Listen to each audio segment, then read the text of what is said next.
हे दोस्तों, मैं चिराग एक ऑडियो के साथ। तो आज हम देख रहे हैं price determination under different market forms का पार्ट। तो आपको पता है कि चार टाइप के मार्केट फॉर्म्स आएंगे: perfect competition, monopoly, monopolistic competition और ओलिगोपोली का पार्ट। तो आज हम देख रहे हैं परफेक्ट कंपटीशन का पार्ट। शुरू में जो बेसिक पार्ट दे रखा है ये तो नॉर्मल ऐसे ही है। आपको पता है कि कुछ कंटेंट मैं एक्स्ट्रा प्रोवाइड करता रहता हूँ ताकि आपको थोड़ी सी नॉलेज मिलती रहे। तो आप देख सकते हैं कि जब डायग्राम का पार्ट आपको दिखेगा उसके बाद आपको उससे रिलेटेड पर्टिकुलर ये लिखा हुआ आएगा कि ये ओ एक्स एक्सिस है, ये ओ वाई है, उसके बीच में ओ आर पी क्यू का पार्ट दे रखा है। तो वो इसलिए ताकि आप थोड़ा सा पढ़ सको, तो आपको डायग्राम का मतलब भी समझ में आ जाए। क्योंकि डायग्राम आपको याद रहेगा तो आपको उस हिसाब से पर्टिकुलर थ्योरेटिकल पार्ट भी याद रहेगा और आपको ये ध्यान रहेगा कि हाँ यार, परफेक्ट कंपटीशन में सर ने शॉर्ट रन में बताया था कि सुपर नॉर्मल प्रॉफिट भी होता है, नॉर्मल प्रॉफिट भी होता है, लॉसेज भी हो सकते हैं। लॉन्ग रन में सर ने क्या बताया था, केवल नॉर्मल प्रॉफिट होते हैं। तो ऐसे आपको क्यों ध्यान रहेगा? क्योंकि पर्टिकुलर आपने शेड्यूल देख लिया, आपने उसके बाद डायग्राम देख लिया, उस डायग्राम से रिलेटेड आपने पार्ट कवर कर लिया, इसलिए। ठीक है, तो स्टार्ट करते हैं सबसे पहले परफेक्ट कंपटीशन का और उसकी कैरेक्टरिस्टिक्स से रिलेटेड पार्ट। देखिए, अब इस बेसिक पैराग्राफ में जनरली यही बोल रखा है कि अगर आप एक फर्म है तो आपको ये पता होना चाहिए कि आपका मार्केट स्ट्रक्चर कौन सा है, यानी किस मार्केट फॉर्म में जनरली आप काम कर रहे हो। आप मोनोपोलिस्टिक मार्केट में हो, या आप ओलिगोपोली मार्केट में हो, या परफेक्ट कंपटीशन। चलो, परफेक्ट कंपटीशन तो आप बोलोगे सर रियल नहीं होता, इमेजिनेशन सिचुएशन होती है, लेकिन मोनोपोलिस्टिक होता है। मोनोपोली चलो सिंगल सेलर का पार्ट है, ओलिगोपोली भी हो सकता है। तो किस मार्केट में जनरली हो, तो यहाँ पे बोल रहा है कि जो भी प्राइस ऑफ कमोडिटी और क्वांटिटी एक्सचेंज होगी वो किस पे डिपेंड करती है, मार्केट डिमांड और सप्लाई फंक्शन पे डिपेंड करती है और मार्केट के स्ट्रक्चर पर डिपेंड करती है। पहली लाइन में ये बोल रखा है। फिर दूसरी लाइन में ये बोल रखा है कि जनरली आपको इक्विलिब्रियम प्राइस निकालना है और इक्विलिब्रियम आउटपुट निकालना है कि इस पर्टिकुलर प्राइस पे इतना आउटपुट निकलेगा। तो मार्केट स्ट्रक्चर एक तरीके से आपको वो बताता है। ठीक है, यानी उसकी कैरेक्टरिस्टिक के थ्रू आपको पता चलता है। इसी तरीके से आपको बोल रखा है कि अगर different form of market structure होंगे तो डिफरेंट डिमांड और रेवेन्यू फंक्शन फर्म्स के होंगे, यानी अलग अलग फर्म्स के अलग अलग डिमांड के फंक्शंस होंगे। यानी आप ये नहीं बोल सकते कि जैसे एक फर्म की डिमांड उतनी है तो सारी फर्म की डिमांड सेम होगी, ऐसा नहीं है, क्योंकि different form of market structure है। इसके अलावा मार्केट स्ट्रक्चर के थ्रू आपके क्या पता चल जाता है, एक फर्म की पर्टिकुलर प्रोडक्ट की प्राइस पता चल जाती है कि फर्म अपने पर्टिकुलर प्रोडक्ट की क्या प्राइस रखेगी, प्रॉफिट कितना मैक्सिमाइज करना चाहेगी। तो एवरेज रेवेन्यू और एवरेज कॉस्ट का डिफरेंस वो प्रॉफिट मैक्सिमाइजेशन में हेल्प करता है, जो कि आगे मैं आपको कर्व के थ्रू बताऊंगा। तो पर्टिकुलर ये लाइन आपको बोल रखी है। ठीक है, इसी तरीके से बोल रहा है कि जब भी फर्म क्या करेगी, ये मान के चलो कि मार्केट के नेचर को देखेगी, किसके लिए, इक्विलिब्रियम प्राइस और आउटपुट को निकालने के लिए। इसलिए जनरली इसमें चार पार्ट डिस्कस करते हैं हम: एक perfect competition, monopoly, monopolistic competition and oligopoly. अब मैंने ये इसलिए नहीं रीड कराया क्योंकि ये इतना इंपॉर्टेंट नहीं था, तो आप एक बार पढ़ के देख लेना, जो मैंने बोला वही है। तो जनरली हम शॉर्ट रन और लॉन्ग रन में इक्विलिब्रियम प्राइस और इक्विलिब्रियम आउटपुट सारा का सारा कैलकुलेट करेंगे। अब मैंने इसमें डायग्राम भी कवर कराया है, शेड्यूल भी किसी किसी में कवर कराया है, और डायग्राम की एक्सप्लेनेशन भी कवर कराई है। इसके अलावा मैंने ये भी कवर कराया है कि कौन सा प्रॉफिट होगा, normal profit, super normal profit, या लॉसेज होंगे शॉर्ट रन में। लॉन्ग रन में क्या होगा, नॉर्मल प्रॉफिट होगा या एबनॉर्मल होगा। जैसे हम परफेक्ट कॉम्पिटिशन में क्या बोलते हैं, लॉन्ग रन में सिर्फ नॉर्मल प्रॉफिट ही होता है। तो ऐसे आपको याद रखना पड़ेगा। ठीक है, तो सबसे पहले हम कवर कर रहे हैं परफेक्ट कंपटीशन के फीचर, क्योंकि जैसे ही आप फीचर्स देख लोगे तो आपको वैसे ही मीनिंग पता चल जाएगी। क्योंकि परफेक्ट कंपटीशन की मीनिंग कोई है ही नहीं, जैसे आप फीचर्स पढ़ोगे वही पर्टिकुलर एक तरीके से मीनिंग है। तो यहाँ पे एग्जांपल में क्या बोल रखा है, जैसे मैंने पिछली वीडियो वाले एग्जांपल में आपको बताया था वही सब्जी मंडी, तो यहाँ पे भी यही दे रखा है। तो इसी एग्जांपल को देख लेते हैं, क्योंकि देखिए अलग से समझाऊंगा तो वही टाइम जाएगा, और पूरा मैं बोल सकता हूँ प्रॉपर एग्जांपल दे रखा है। यहाँ पे क्या बोल रखा है, सपोज आप वेजिटेबल मार्केट जाते हो और वो शॉपकीपर जो भी होता है यानी सब्जी बेचने वाला, उससे आप इंक्वायर करते हो पटेटो की प्राइस यानी आलू की प्राइस।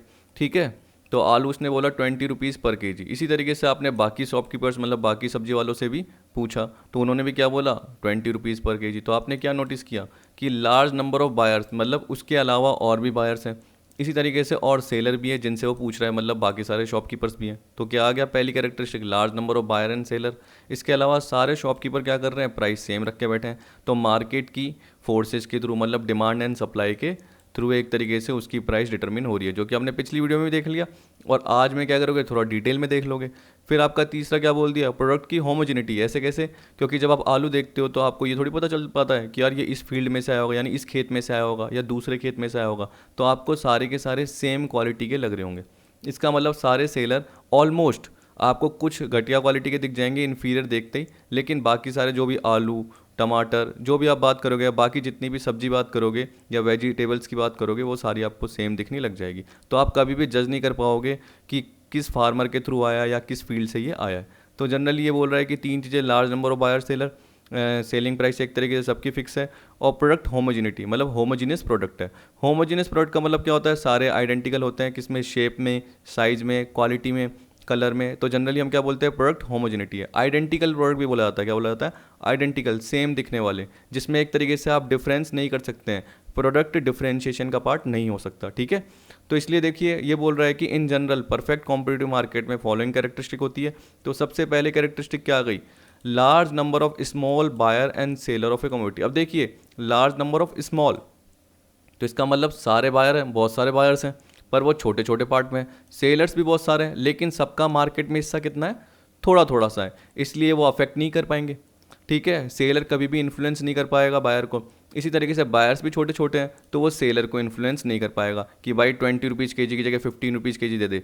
तो सेलर क्या बोलेगा, नहीं आगे आप देख लो कहीं पे, मैं तो 20 रुपीज़ के जी के ही बेचूंगा। फिर आगे गए, उसने भी बोला नहीं मैं 15 में नहीं बेचूंगा। जनरली आप देखो क्या करते हो, जिंजर अदरक खरीदने जाते हो, तो आपको पता चलता है कि 40 रुपीज़ की क्या है, 250 ग्राम है, अराउंड इतनी होती होगी, क्योंकि पहले मैं बहुत लेने जाता था, अब नहीं लेने जाता।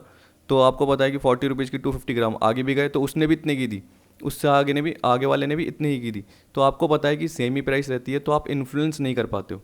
इसी तरीके से सेलर भी बायर को इन्फ्लुएंस नहीं कर सकता, ये नहीं बोलेगा 50 रुपीज़, तो क्योंकि बायर क्या करेगा, दूसरे से भी पूछेगा, तीसरे से भी पूछेगा, तब जाके वो सेटिस्फाई होगा। और जहाँ पे उसको लग रहा होगा कि कहीं पे प्राइस कम हो रही हो, तो वहाँ लेने की करेगा, और नहीं मिल रही तो उसी प्राइस पे ले लेगा, ठीक है। तो ये परफेक्ट कंपटीशन का एक तरीके से एग्जांपल हो गया।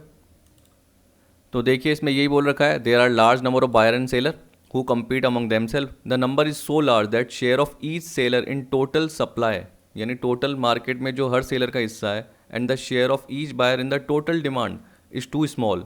तो बायर का हिस्सा भी कम है और सेलर का हिस्सा भी कम है, बहुत सारे हैं इसलिए छोटा छोटा हिस्सा है, ठीक है। दैट नो बायर और seller is in a position to influence the price, demand और सप्लाई इन द मार्केट। सीधी सी बात है, वो इन्फ्लुएंस कर ही नहीं पाएंगे।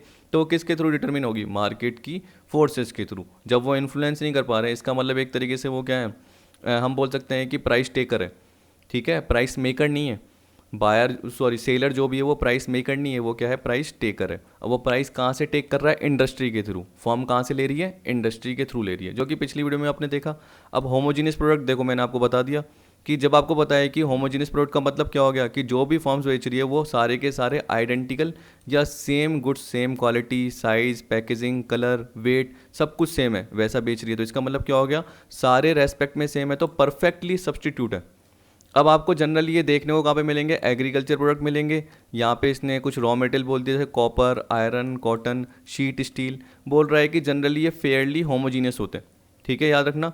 तो यहाँ पे बोल रहा है 10 all goods must sell at a single market price, क्योंकि अगर कोई भी मान लो सेलर प्राइस क्या करेगा, मान लो 40 रुपीज़ पर के जी की कोई सब्जी है और उसको 50 रुपीज़ में बेचने की करेगा, तो वो अपना मार्केट में शेयर लूज कर लेगा, या जितने भी कस्टमर है वो लूज कर लेगा। क्यों, क्योंकि उसने 50 रुपीज़ में बेचना चालू कर दिया, बाकी सब तो 40 में बेच रहे हैं, बाकी सारे प्राइस ही नहीं बढ़ाएंगे। तो जो आपके कस्टमर है वो दूसरी जगह भी जा सकते हैं, या आपके पास कोई कस्टमर आएगा, वो आपने क्या बोला 50 रुपीज़ पर के जी, वो आगे गया, उसको पता चला 40 रुपीज़ पर के जी और सेम ही मिल रहा है क्योंकि होमोजीनियस है, तो वो तो उसी के पास जाएगा, तो आपका मार्केट शेयर क्या हो जाएगा, लूज हो जाएगा। तो बोल रहा है कि no firm can raise the price of its product above the price charge by other firms without losing most और ऑल ऑफ इट्स बिजनेस। इसका मतलब क्या है कि जो अदर फर्म चार्ज कर रही है उनके कंपैरिजन में आप अपनी प्राइस बढ़ा ही नहीं सकते। अगर प्राइस बढ़ाओगे तो आपका क्या हो जाएगा, हिस्सा, आपका शेयर क्या हो जाएगा, लूज हो जाएगा बिजनेस में से, ठीक है। कस्टमर आपको छोड़ के चले जाएंगे, जनरली ये हो गया, आपकी सेल इतनी नहीं होगी, रेवेन्यू इतना नहीं होगा।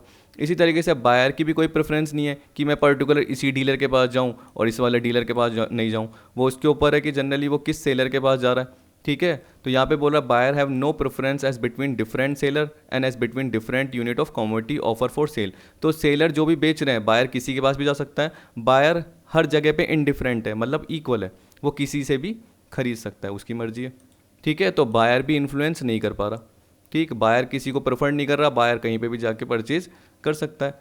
तो आपको मैंने एग्जांपल में बता दिया, पर्टिकुलर यही दे रखे हैं, रॉ मटेरियल दे रखे हैं। कुकिंग गैस भी आपको एग्जांपल के फॉर्म में दे रखा है, लेकिन देखो कुकिंग गैस कंपनी है उसकी कम होती है, फिर भी आप चलो परफेक्ट सब्स्टिट्यूट बोल सकते हैं, किसी भी कंपनी से लो, आपको पता है कि सारे के सारे क्या होंगी, सेम ही होगी, खाना बनाने के लिए काम में आएगी। In addition all consumer have perfect information about competing price. Perfectly knowledge होते हैं वो नीचे मैंने कवर कर रखा है।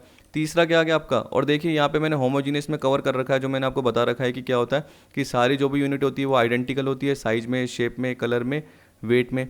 इसके अलावा क्या है, so that the buyer does not find any difference in the product as sold by different firms in the market. तो वो कभी भी डिफरेंस नहीं कर सकता, जरा सा भी डिफरेंस नहीं कर सकता, ऐसे बोलते हैं। तो उसे हम क्या बोलते हैं, zero degree of product differentiation. क्या बोलते हैं, zero degree of product differentiation, जरा सा भी डिफरेंस नहीं कर पा रहा। अब आपको दे रखा है freedom of entry and exist, normal part है कि कोई भी फर्म क्या कर सकती है, मार्केट में एंटर कर सकती है, मतलब एक तरीके से अपना बिजनेस स्टार्ट कर सकती है, नई फर्म इंडस्ट्री में आ सकती है। इसी तरीके से अगर आपको लग रहा है कि आपको लॉस हो रहा है तो आप कभी भी आराम से जा सकते हो। तो जब भी आपको अपॉर्चुनिटी दिख रही है प्रॉफिट मेकिंग की तो आप कर सकते हो, और जब भी आपको लग रहा है कि लॉस हो रहा है तो आप मार्केट से बाहर निकल सकते हो। अगर ये 3 कंडीशन ही फुलफिल हो गई तो उसे बोलते हैं प्योर कंपटीशन। क्या बोलते हैं, प्योर। फिर आगे आपको और कोई कंडीशन की जरूरत नहीं है, ठीक। Essential feature of pure competition is the absence of element of monopoly. तो देखो ये बोल रहा है कि प्योर कंपटीशन का एसेंशियल फीचर क्या है कि यहाँ पे मोनोपोली का पार्ट है ही नहीं। मोनोपोली का मतलब क्या होता है, सिंगल सेलर। जबकि आपको पता है कि यहाँ पे बहुत सारे सेलर हैं और कोई भी एक तरीके से किसी की भी गुडविल नहीं है या इमेज नहीं है, ऐसे बोल सकते हैं। सब इक्वल हैं, सारे के सारे इंडिफरेंट है, तो कोई भी इन्फ्लुएंस नहीं कर पा रहा बायर को, ये पार्ट है।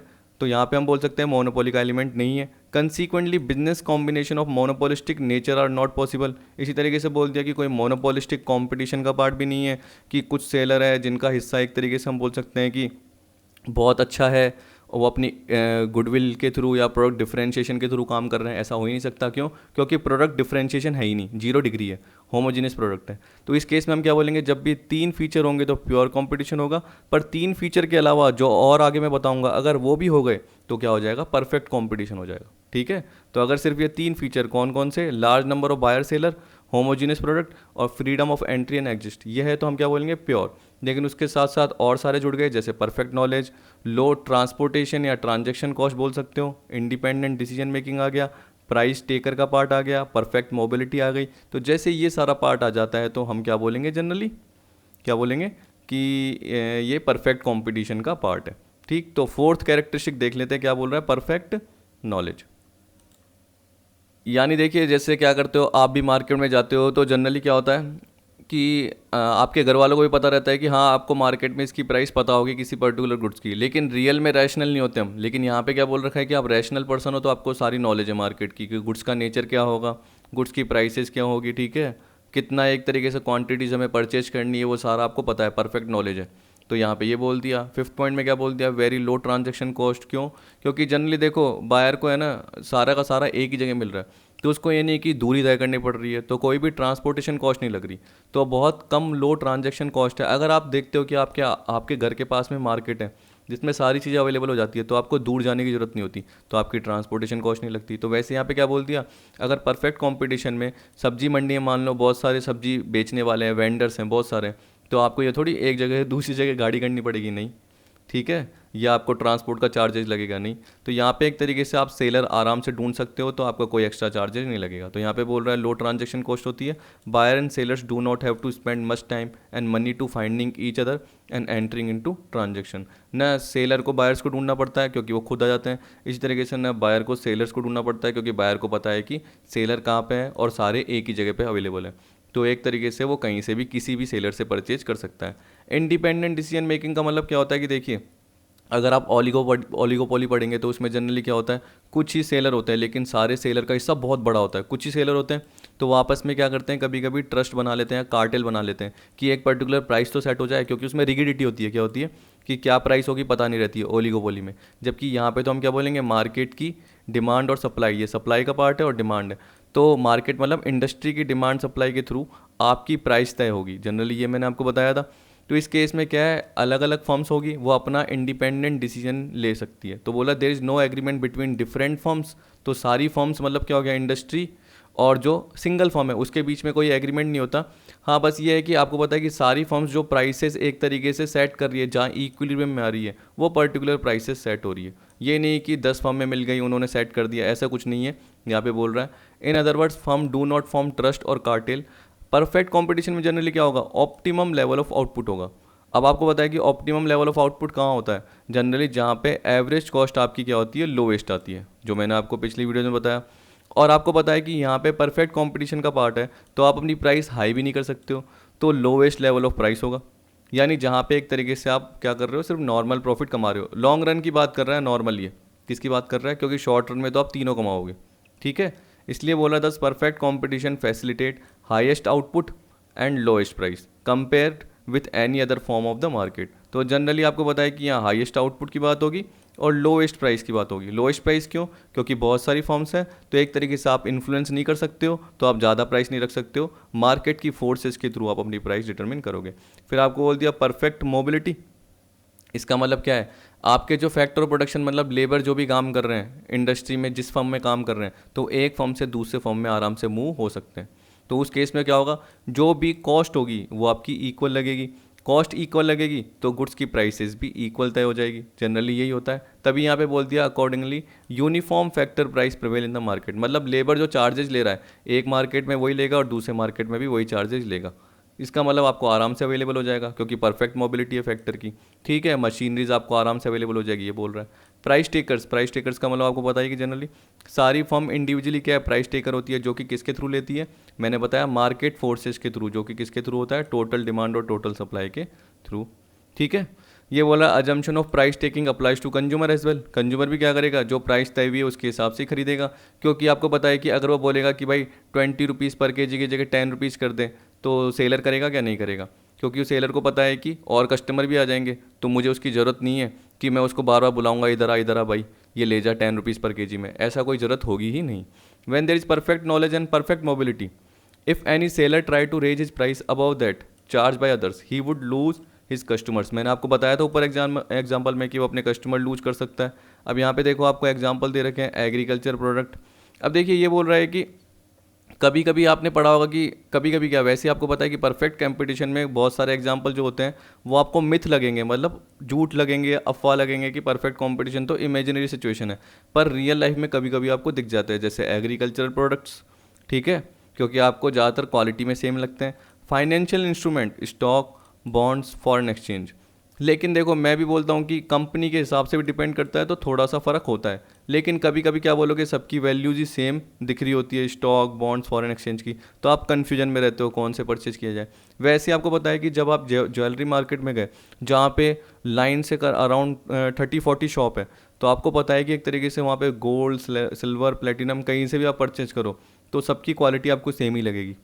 क्यों, क्योंकि गोल्ड एक तरीके से क्या होता है, कैरेट में आता है, ठीक है, गोल्ड सिल्वर जो भी है। अब आपको पता है गोल्ड का मुझे पता है जनरली जो भी कैरेट में आता है तो उसमें आप परचेज करोगे, बस आपको फ़र्क क्या पड़ेगा, क्वालिटी, क्वालिटी तो नहीं, डिज़ाइन का जनरली क्या होता है, फ़र्क होता है।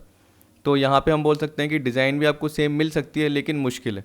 तो इसलिए परफेक्ट कंपटीशन कभी कभी बोलते हैं मुश्किल है, लेकिन कभी कभी बोलते हैं आपको दिख भी जाता है आसपास, जो कि ज़्यादातर आपके सब्जी मंडी मतलब एग्रीकल्चर प्रोडक्ट के केस में हो सकता है। अब देखिए प्राइस डिटर्मिनेशन बोल रखा है परफेक्ट कंपटीशन में। अब इतना सारा पार्ट लिखा है तो आपको ज़्यादा पढ़ने की ज़रूरत नहीं है। इक्विलिब्रियम ऑफ इंडस्ट्री की बात करता है, तो इसका मतलब क्या होता है, जहाँ पे टोटल डिमांड किसके इक्वल हो जाए, टोटल सप्लाई के इक्वल हो जाए, वो एक तरीके से किसका इक्विलिब्रियम होगा, इंडस्ट्री का इक्विलिब्रियम होगा। सिंपल सी बात है, बस ये खत्म। अब देखिए आपको बस ये सोचना है कि यहाँ पे इक्विलिब्रियम आता क्यों है, क्योंकि सोचिए कि large number of independent firms होगी, वो अपना काम कर रही है, वो पर्टिकुलर क्या कर रही है, जो भी होमोजेनियस गुड्स है वो खरीद के लेके आ रही है, बेच रही है। अब वो प्राइसेस हायर सोचने की करेंगी, नहीं कर पाएंगी।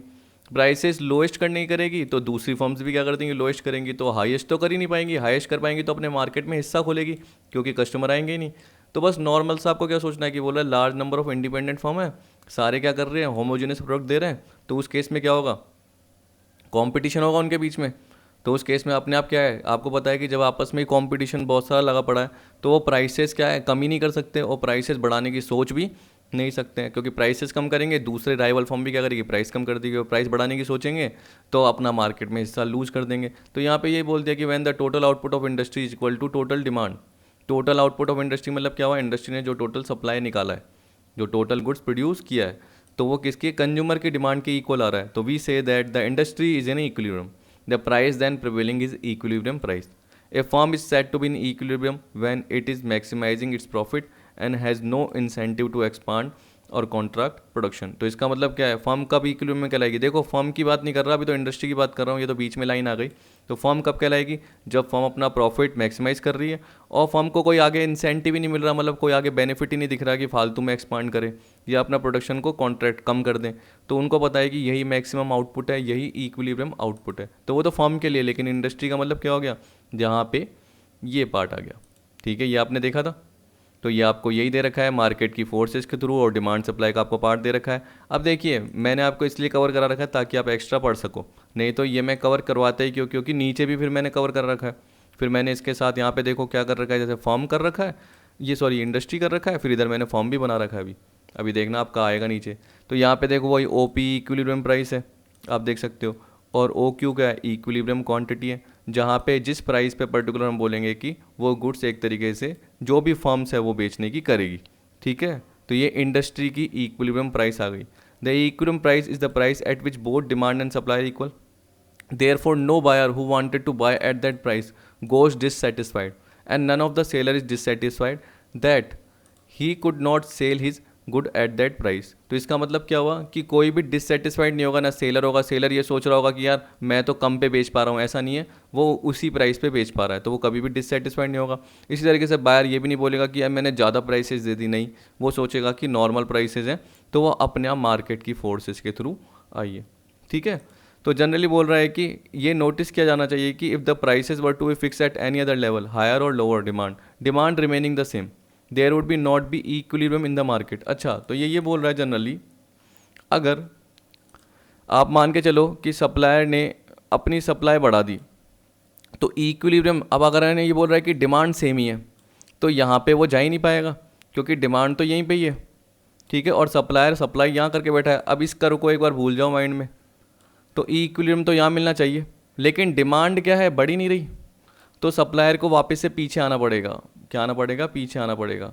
तो सप्लायर ने अपनी जो सप्लाई बढ़ाई है, एक तरीके से उसको कम करने के लिए अपनी उसकी क्या करनी पड़ेगी, यानी सप्लाई को बेचने के लिए क्या करना पड़ेगा, प्राइसेस कम करनी पड़ेगी। तो जनरली वो इक्विलिब्रियम का पॉइंट आता है। कहने का मतलब, मान लो कि अगर डिमांड का पॉइंट दे रखा है और ये पॉइंट दे रखा है, लेकिन सप्लायर यहाँ पे खिसका देता है, तो आपको पता है कि ये आपका इक्विलिब्रियम का पॉइंट था। ठीक है, अगर आप नया इक्विलिब्रियम का पॉइंट लेके आना चाहते हो सप्लायर, तो सप्लायर को क्या करना पड़ेगा, अपनी प्राइस कम करनी पड़ेगी, तभी जाके डिमांड बढ़ेगी। तो आप देख सकते हैं पहले पी प्राइस थी, अब P1 हो गई। तो सप्लायर को एक तरीके से क्या हुआ, फ़ायदा थोड़ी हुआ, थोड़ा क्या पता नुकसान भी हो सकता है, क्या पता उस क्वांटिटी के हिसाब से उसको बेनिफिट ना मिले।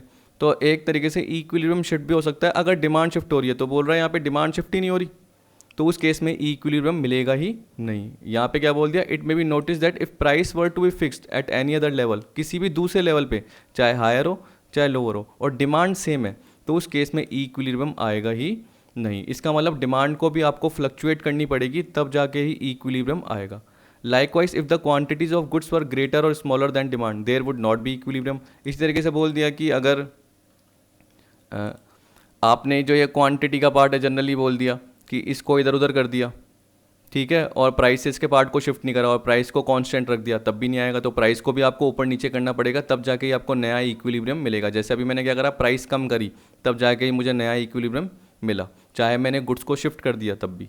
फिर आपको दे रखा है इक्विलिब्रियम ऑफ फर्म। अब ये कैसे होता है, आपको पता है कि मार्केट की जो भी है, क्योंकि प्राइस टेकर की बात करते हैं हम फर्म्स की, तो यहाँ पे बोल रहा है फर्म कब इक्विलिब्रियम में होगी, जब मैक्सिमाइज क्या करेगी, प्रॉफिट। इसका मतलब क्या है, जहाँ पे उसका आउटपुट मैक्सिमम निकला हो, जहाँ पे हम बोल सकते हैं कि उसकी जो एवरेज कॉस्ट है वो नीचे है और एवरेज रेवेन्यू ज़्यादा है, जो कि आगे हम पढ़ेंगे अभी आने वाले पार्ट में, और कर्व बना के आपको बताऊंगा। लेकिन यहाँ पे ये बोल रखा है the output which gives maximum profit firm को, वो क्या कहलाएगा, इक्विलिब्रियम आउटपुट कहलाएगा।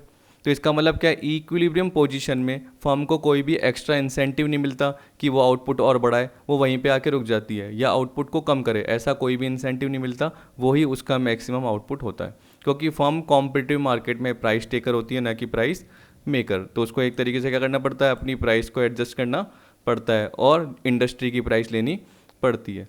This is because they are large number of firm, मैंने आपको बता दिया, और आइडेंटिकल या होमोजेनियस प्रोडक्ट बेचे जा रहे हैं। ठीक है, इसका मतलब क्या हुआ कि इंडिविजुअल फर्म कभी भी इन्फ्लुएंस नहीं कर सकती है अपनी इंडिविजुअल कैपेसिटी में, यानी अपनी प्राइसेस सेट नहीं कर सकती। तो they have to accept the price determined through the interaction of total demand and total supply. ठीक है, तो यहाँ पे आपको दे रखा है टोटल डिमांड टोटल सप्लाई, और इसके सीधे सीधे पॉइंट आ गया जहाँ पे आपने पढ़ा था कि देखो P is equal to AR is equal to MR, और याद रखना AR कर्व जो आपका क्या कहलाता है, डिमांड कर्व भी कहलाता है, डिमांड कर्व भी कहलाता है। ठीक, तो आप देख सकते हो इसी प्राइस पे आप जनरली क्या कर रहे हो, ये क्वांटिटी की बात कर रहे हो, ये क्वांटिटी की बात कर रहे हो, एक पर्टिकुलर इसी प्राइस पे। अगर आपकी जो डिमांड हो रही है वो ज़्यादा हो रही है, कम हो रही है, वो इसी प्राइस पे हो रही है। अब देखिए इसमें यही बोल रखा है कि ये मार्केट है, इंडिविजुअल सेलर है, और ये बोल रहा है कि ये जो पॉइंट आप पढ़ोगे ना सारे का सारा सेम ही है, और इसमें यही बोल रखा है कि फर्म को कोई एक्स्ट्रा इंसेंटिव नहीं मिल रहा कि वो प्राइस कम करे। आप सोचो, आप खुद है ना परफेक्ट कंपटीशन में आप अपनी प्राइस कम कर देते हो, तो आप क्या सोचते हो यार डिमांड ज़्यादा हो जाएगी। भैया आपके साथ और भी बैठे हुए हैं, और भी सेलर है, क्योंकि आप इंडिविजुअल हो, परफेक्ट कंपटीशन है, तो वो भी क्या करेंगे, प्राइस कम कर देंगे। तो पहले भी आपकी एन क्वांटिटी बिक रही थी, अभी भी क्या होगी, एन ही बिकेगी। ये नहीं कि आप एम तक चले जाओगे, पहले भी आपकी एम ही बिक रही थी, अभी भी आपकी एम ही बिकेगी। ठीक है, तो पहले जो आपकी क्वांटिटी बिक रही थी अभी भी वही बिकेगी, क्योंकि उस केस में क्या होगा, वो भी सेम टू सेम प्राइस क्या कर देंगे, कम कर देंगे। और अगर आप प्राइस क्या करोगे, बढ़ाने की सोचोगे, तो आपकी सपोज करो एन बिक रही थी तो यहाँ आ जाएगी, क्यों, क्योंकि प्राइस आपने बढ़ा दी, बाकी सब ने बढ़ाई नहीं, बाकी सब इसी प्राइस पे बेच रहे हैं मार्केट की, और आपने अपनी प्राइस बढ़ा दी, तो आपका हिस्सा क्या हो गया, कम हो गया। तो आप अपने आप वापस से क्या करोगे, प्राइस कम करने की सोचोगे, बल्कि आप कुछ टाइम के लिए प्राइस बढ़ा दोगे, तो आपका जो मार्केट का शेयर है वो भी लूज हो जाएगा एक तरीके से। जो भी सेलर है क्या पता आपसे कोई ख़रीदता था अब नहीं खरीदेगा, छोड़ के चले आएगा। इसलिए आपको जनरली बोल रहा है कि आपको कोई इंसेंटिव नहीं मिलता। फिर आपको यही बोल रखा है कि as such P line act as demand curve for the firm because it is a price taker.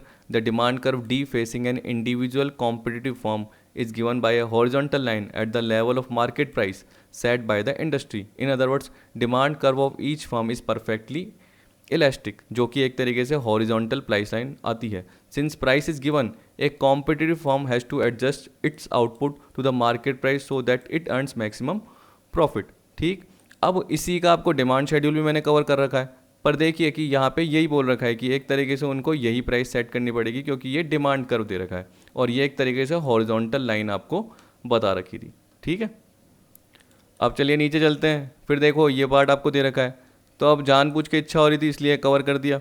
तो आप अगर क्या करना कि घर पे एक बार पर्टिकुलर बना के देख लेना, आप यहाँ पे क्वांटिटी फिक्स कर देना और यहाँ पे प्राइस फिक्स कर देना। प्राइस में वही 1, 2, 3, 4 और 5 फिक्स कर दो। आपको पता है कि डिमांड ऐसे गिरता हुआ बनेगा, और सप्लाई का तो क्या होता है, डायरेक्ट रिलेशनशिप होता है। तो आपका जो इक्विलिब्रियम मिलेगा वो कहाँ मिलेगा, 2 रुपीज़ पे मिलेगा। 35 इज इक्वल टू 35, यानी यहाँ मिलेगा कहीं पे। ठीक है, मैंने कर्व थोड़ा सा उल्टा बना दिया, लेकिन आपको यानी ऊपर बना दिया, लेकिन अगर आप बनाओगे तो आपको पता चल जाएगा कि आपका यहाँ मिलेगा पॉइंट, यानी इस पे, और इसके आगे ही आप क्या करोगे, एक इंडिविजुअल फर्म का बना लोगे। ठीक, तो यहाँ पे दे रखा है equilibrium price for the industry is determined through the interaction of demand and supply is ₹2 per unit. तो यहाँ पे एक तरीके से क्या होगा, आपका इक्विलिब्रियम प्राइस 2 रुपीज़ और इक्विलिब्रियम आउटपुट 35 यूनिट हो गया। यही बोल रखा है, इक्विलिब्रियम आउटपुट ही तो दे रखा है, हाँ डिमांड दे रखी है और सप्लाई यूनिट्स में दे रखी है, तो यही पार्ट हो गया।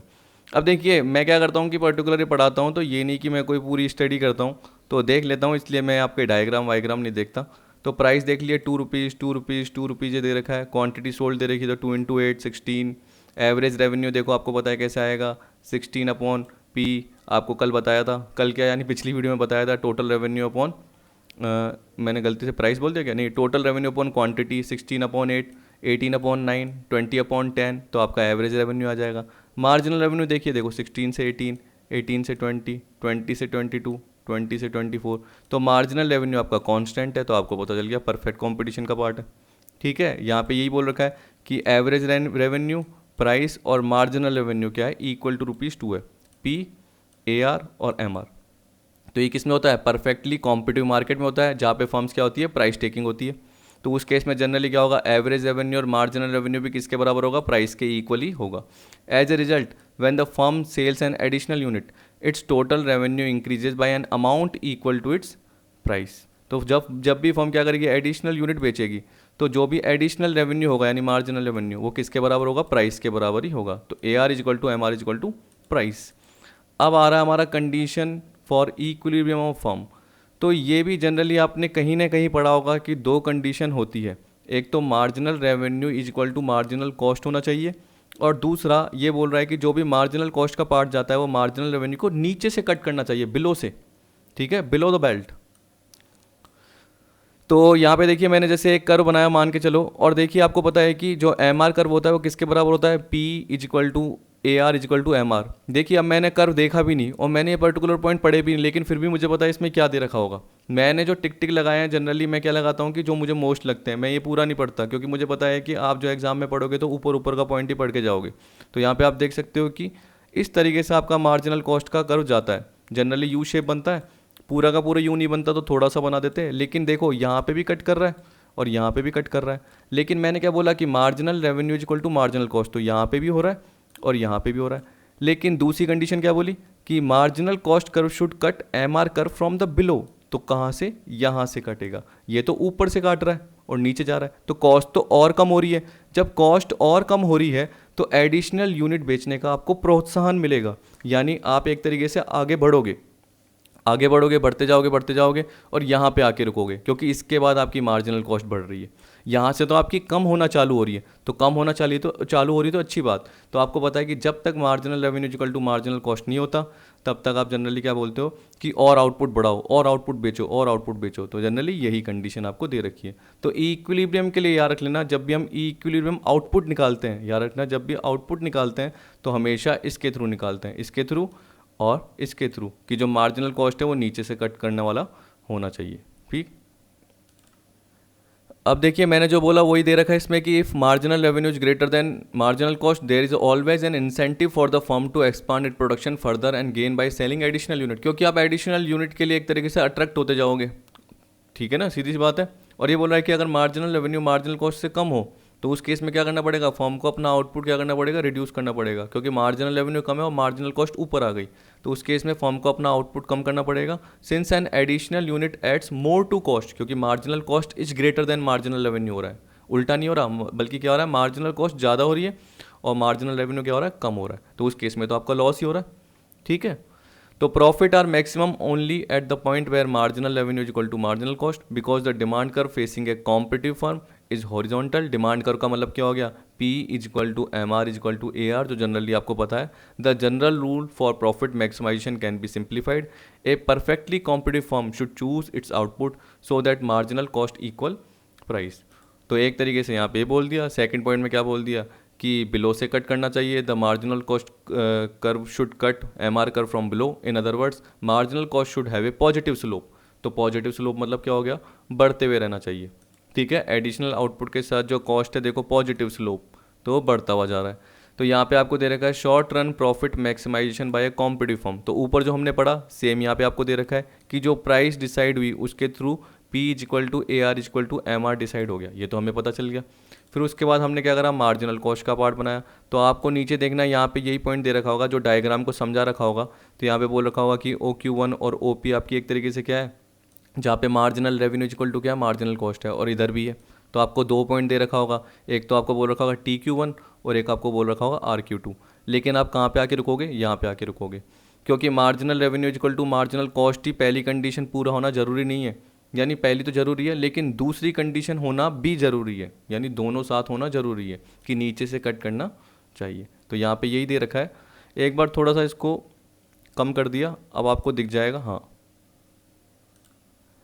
अब देखिए पढ़ के देख लेना, इसमें यही बोल रखा है कि ये DD और SS कर्व आपको दे रखा है जनरली, और यहाँ पे आपको इक्विलिब्रियम प्राइस दे रखी है, जिसे जनरली हमने बोला कि जो प्राइस लाइन इंडस्ट्री की वो आगे बढ़ती गई और इसके थ्रू एक P लाइन मिली, जिसको हम क्या बोलेंगे, एक तरीके से हमारी डिमांड लाइन भी बोल सकते हैं, या एवरेज रेवेन्यू लाइन भी बोल सकते हैं, या मार्जिनल रेवेन्यू लाइन भी बोल सकते हैं। ये बोल दिया। फिर आपको दूसरी कंडीशन बोल रखा है कि क्या होना चाहिए कि मार्जिनल कॉस्ट कर्व कट करते हुए जाना चाहिए, किसको, मार्जिनल रेवेन्यू को। तो बोल रहा है दो जगह जा रहा है, एक तो T प्लेस पे और R पे, लेकिन वो क्या जाना चाहिए, नीचे से जाना चाहिए। But at T the marginal cost curve is cutting MR curve from the above. तो ये नहीं हुआ, गलत हो गया। T is not the point of equilibrium as the second condition is not satisfied. The firm will benefit if it is goes beyond T as the additional cost of producing an additional unit is falling. तो आपको पता है कि देखो मैंने आपको बताया है कम है, तो यहाँ पे आपका marginal revenue is greater than marginal cost आ रहा है। ये पॉइंट जो है वो मार्जिनल कॉस्ट का है और ये मार्जिनल रेवेन्यू का है। तो मार्जिनल रेवेन्यू जब ग्रेटर देन मार्जिनल कॉस्ट आएगा तो आप एडिशनल यूनिट को बेचने के लिए और ज़्यादा अट्रैक्ट होंगे, आपको इंसेंटिव मिलता रहेगा, तो आप यहाँ पे आके रुक जाओगे।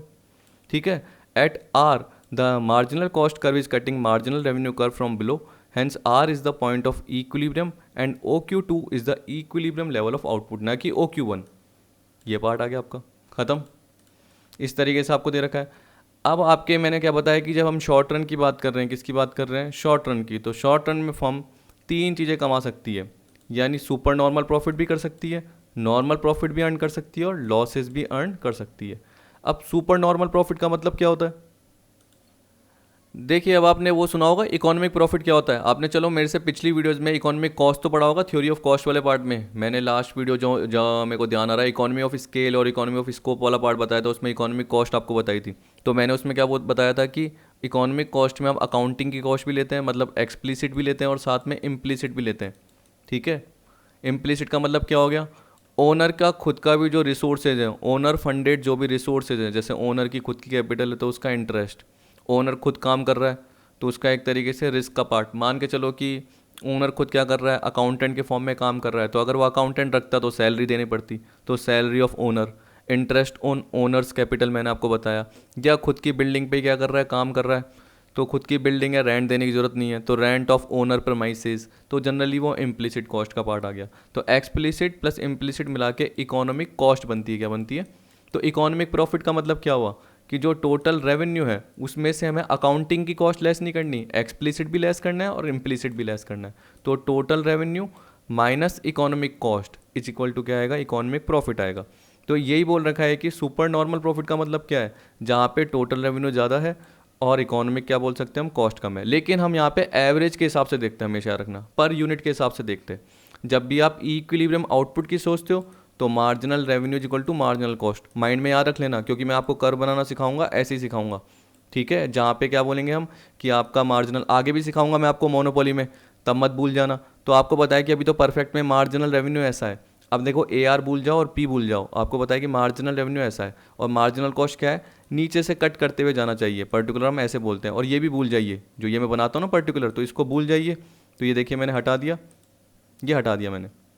तो हम मैं क्या बोल रहा हूँ कि मार्जिनल कॉस्ट कट करते हुए जाना चाहिए, यानी ये वाला पार्ट नीचे से कट, तो ये होना चाहिए एक। तो फिर मैं आपको बोल रहा हूँ कि सुपर नॉर्मल प्रॉफिट कब होगा, जब average revenue is greater than average cost हो, average total revenue is greater than average total cost. अगर आप बोलोगे सर इक्वल है, तो उसे हम क्या बोलेंगे, नॉर्मल प्रॉफिट बोलेंगे। क्या बोलेंगे, यानी जहाँ पे हमारा जीरो प्रॉफिट हो रहा है, क्या हो रहा है, जीरो प्रॉफिट, ना प्रॉफिट हो रहा है ना लॉस हो रहा है। और जहाँ पे हम क्या बोलेंगे कि रेवेन्यू कम है और कॉस्ट ज़्यादा है, तो वो लॉसेस का पार्ट कहलाएगा।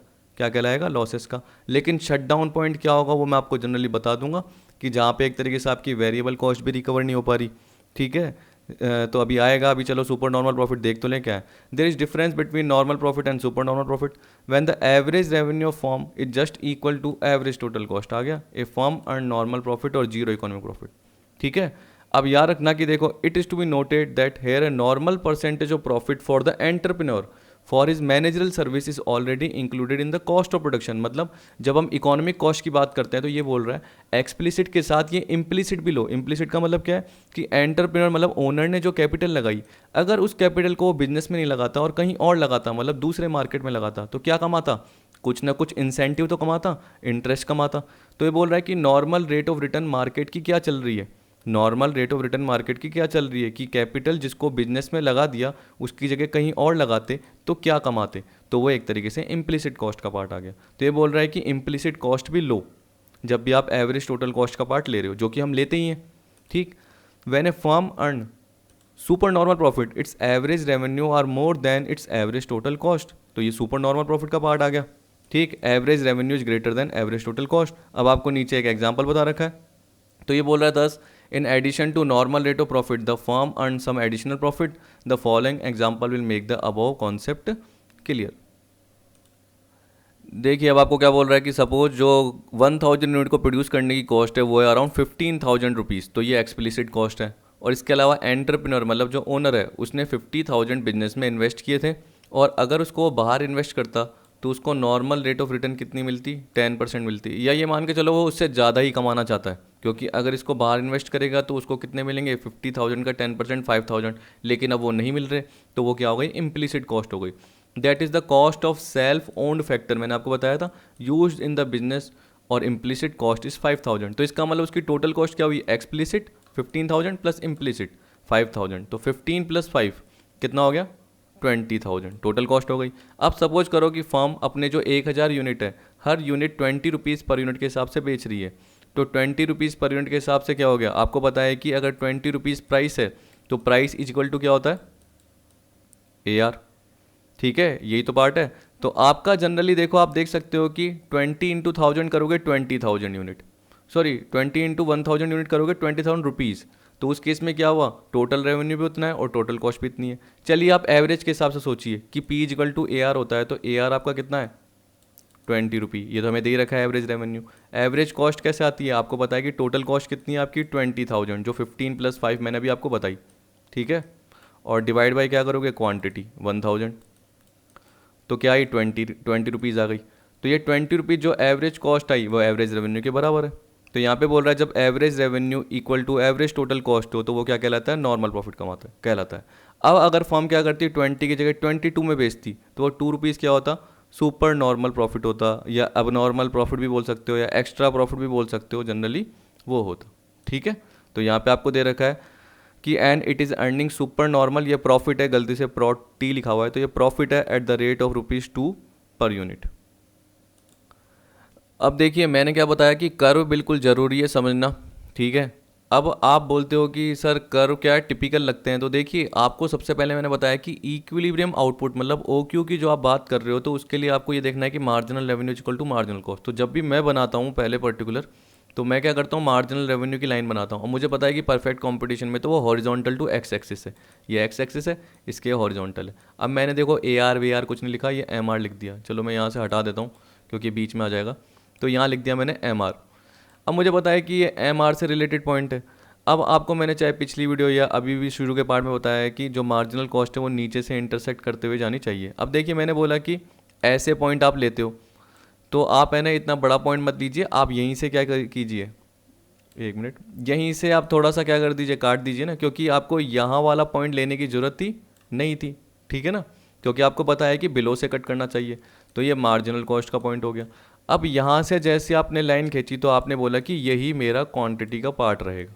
लेकिन प्रॉफिट की जो सिचुएशन है वो किसके हिसाब से देखते हैं, average revenue is greater than average cost होना चाहिए। इक्वल होगा तो नॉर्मल प्रॉफिट, देखो अब आपका आ गया, अगर इक्वल होगा तो क्या होगा, नॉर्मल प्रॉफिट। आगे मुझे बताने की ज़्यादा ज़रूरत ही नहीं पड़ेगी। अगर एवरेज रेवेन्यू क्या होगा आपका, लेस देन एवरेज कॉस्ट होगा, तो हम क्या बोलेंगे, लॉस। इक्वल होगा तो नॉर्मल, और ग्रेटर देन होगा तो क्या होगा, सुपर नॉर्मल। तो आप सोचिए कि अगर आपको जहाँ पे यहाँ पे मैंने बता दिया, आप देखो एवरेज रेवेन्यू का पार्ट लिया तो आपको पता है कि जो MR इज इक्वल टू क्या होता है, AR होता है। क्या होता है, P is equal to MR is equal to AR। तो ये भी AR की ही लाइन ही है।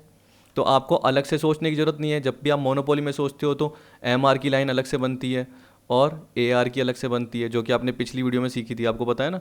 तो आप सोचिए कि यहाँ पे जनरली आपको क्या करना पड़ेगा। अब मैंने आपको क्या बोला, सोचिए, तो आपने क्या सोचा कि सर ये तो AR है, तो इसका मतलब आप बोल रहे हो AR ऊपर रहना चाहिए, ग्रेटर देन एवरेज कॉस्ट, तो कॉस्ट तो नीचे से आनी चाहिए। तो इसका मतलब आप क्या करो, आप एवरेज कॉस्ट का यू शेप का पार्ट बनाओ तो वो नीचे से बनाओ। ठीक है, और वो ऊपर जाते हुए बनाओ। जनरली आपका ऐसे बनता है। और आपने ये भी देखा होगा कि जब हम मार्जिनल कॉस्ट और एवरेज कॉस्ट की बात करते हैं तो मार्जिनल कॉस्ट एवरेज कॉस्ट के लेफ्ट हैंड साइड पे रहती है। तो ये भी पर्टिकुलर पॉइंट आ गया।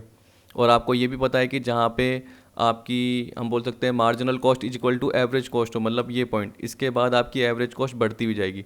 तो ये मत सोचना कि जहाँ पे आपका प्रॉफिट का पॉइंट आ रहा है वहाँ पे आपकी एवरेज कॉस्ट लोएस्ट है, ज़रूरी नहीं है ऐसा हो, याद रखना। ठीक है, तो आप देख सकते हो कि यहाँ पे आपकी चाहे एवरेज कॉस्ट बढ़ भी रही है, लेकिन फिर भी हम किसकी बात कर रहे हैं, जो मैंने क्वांटिटी का पॉइंट सेट कर दिया, marginal revenue is equal to marginal cost की, ये मार्जिनल रेवेन्यू की लाइन बोली, फिर मार्जिनल कॉस्ट की लाइन आगे बढ़ाई।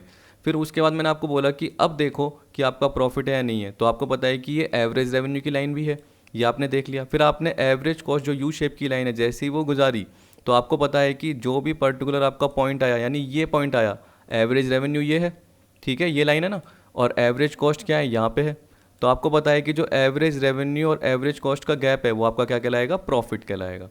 तो ये पॉइंट आपका क्या कहलाया, प्रॉफिट कहलाया। सिंपल सा पार्ट। ठीक, अगर आप बोलोगे कि सर एवरेज कॉस्ट है ना यहाँ से टच करते हुए जाती, तो कोई आपका प्रॉफिट ही नहीं होता, क्योंकि प्रॉफिट कब होगा, जब average revenue greater than average cost हो। तो आपका कोई प्रॉफिट ही नहीं हुआ तो उसे हम क्या बोलेंगे, नॉर्मल प्रॉफिट। जहाँ पे average revenue equal to average cost हो तो उसे हम क्या बोलेंगे, नॉर्मल। तो आई होप आपको पता चल गया होगा। अब आप देख सकते हैं आपका ये पॉइंट यहाँ पे एवरेज कॉस्ट की लाइन दे रखी थी और एवरेज रेवेन्यू की लाइन ये है। जब भी हम क्वांटिटी का पॉइंट निकालते हैं तो क्या करते हैं, मार्जिनल रेवेन्यू देखते हैं is equal to marginal cost देखते हैं। तो आपको जो डॉटेड लाइन दिख रही है जिसको डांसिंग लाइन बोलते हैं, तो इसका पॉइंट ये दिख रहा होगा, इस पॉइंट पे आपको क्वांटिटी पता चल गई। ठीक है, तो नीचे भी आपको यही कवर करके दे रखा है, एक बार चाहे आप देख लेना। ये बोल रहा है above figure show the revenue and cost curve of A firm which earn super normal profit in the short run. अब इसको थोड़ा सा मैं क्या करता हूँ, जूम इन कर देता हूँ ताकि आपको समझ में आ जाए। अब देखिए यही बोल रहा है कि ये जो फिगर है ऊपर का सुपर नॉर्मल प्रॉफिट दिखा रहा है शॉर्ट रन में, ठीक है, क्योंकि शॉर्ट रन में हम तीनों कमा सकते हैं, याद रखना। लॉन्ग रन में सिर्फ नॉर्मल प्रॉफिट होता है, क्योंकि और भी फॉर्म्स आ जाती है मार्केट में, अभी आपको मैं बताऊंगा आगे। तो यहाँ पे देखो बोल रहा है marginal revenue curve is a horizontal line और marginal cost is a curve is U shape, ये वाला जो डॉटेड लाइन वाला है, which cut the M R curve at E point, क्योंकि इससे क्या डिसाइड हो गई, इक्विलिब्रियम क्वांटिटी।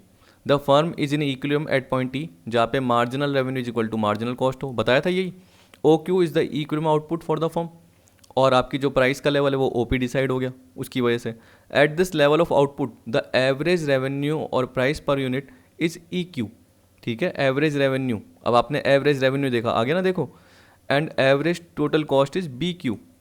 तो ई क्यू में से जैसे ही बोल रहा है कि बी क्यू लेस करेंगे, ई क्यू में से जैसे बी क्यू लेस करेंगे तो ई बी बचेगा। ई क्यू में से जैसे ही बी क्यू लेस करेंगे तो क्या बचेगा, E B. The firm's profit per unit is E B, आ गया। The total profit are A B E P, ये ई बी आ गया, इसको यहाँ लाइन मिलाया तो इसको ए पॉइंट कर दिया, इसको ए पॉइंट कर दिया, और ये तो प्राइस का पॉइंट था ही, तो ए बी ई पी पूरा पॉइंट हो गया। E B into O Q, E B into O Q is equal to क्या है, O Q is equal to A B, ये रहा, O Q is equal to A B. तो ऐसे आप बोल सकते हैं, इस तरीके से आपका पॉइंट आया। अब आपको क्या बोल रखा है, applying the principle total profit is equal to total revenue minus total cost, we find total profit by finding the difference between O P E Q and O A B Q which is equal to A B E P. आपको चलो मैं ये बता ही देता हूँ ना, देखिए क्या बोल रहा है, O P E Q, O P E Q हो गया ये। फिर आपको क्या बोल रखा है, O A B Q, O A B Q.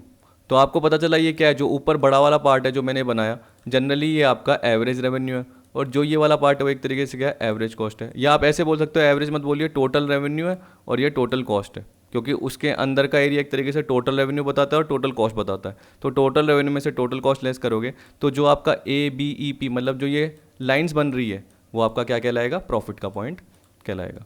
अब देखिए नॉर्मल में इतना समझाने में टाइम नहीं लगेगा, क्योंकि शुरू शुरू के पॉइंट में टाइम लगता है। तो अब देखिए नॉर्मल में क्या बोल रहा है, थोड़ा सा इसको जूम कर दिया और ये आ गए। ये बोल रहा है कि when a firm just meet its average total cost it earn normal profit, here A R is equal to A T C. अगर आप बनाना चाहो तो देखो मैं फटाफट बना सकता हूँ। ये आ गया मेरा मार्जिनल रेवेन्यू, यहाँ से मेरी मार्जिनल कॉस्ट आ गई, ये मेरी आ गई क्वांटिटी का पॉइंट, ठीक है, आपको पता चल गया ये मेरा ओ क्यू का पॉइंट है, ठीक है। मैंने आपको यहाँ पे मार्जिनल रेवेन्यू बोला और यहाँ पे मैंने बोल दिया मार्जिनल कॉस्ट का पॉइंट है। अब देखिए मैं अगर एवरेज टोटल कॉस्ट नीचे से गिराता हूँ तो गलत हो जाएगा, ठीक है। तो मैं क्या करूँगा, जानबूझ के वो टच करवाते जाता हूँ।